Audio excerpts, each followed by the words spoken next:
अंगनवा जानू बैठतो लगनिया टूटतो पारनवा तपी लाई दी हो पानिया तले नस में जहरिया के सुई आगे जानू देखी हो तो धुइया लहर पानी भरई तो कुइया में जानू देखी हो तो धुइया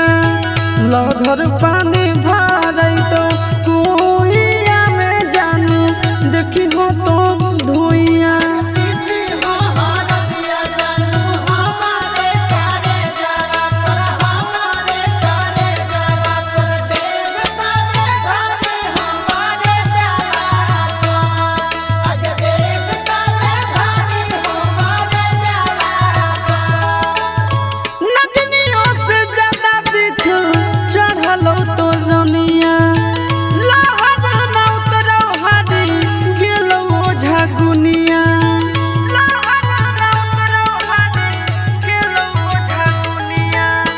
नगनियों से ज्यादा दिख चढ़ल तो रनिया लहर न उतरल हरी गेलो झगुनिया कि मरल धरल रहबो हम भुइया में जानू देखी हो तो धुइया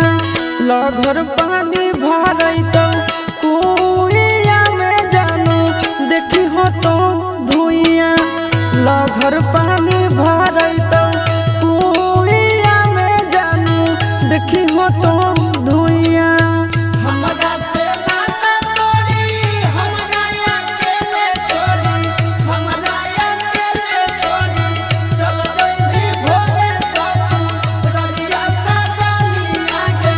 चल गई भोरे ससुर ररिया सजनी आगे धरती के परत से काट देना ना मुझे स्वर्ग चाहे नरक जगह दे द कहे राम जी स्वर्ग चाहे नरक जगह दे द कहे राम जी धरती के परत से काट देना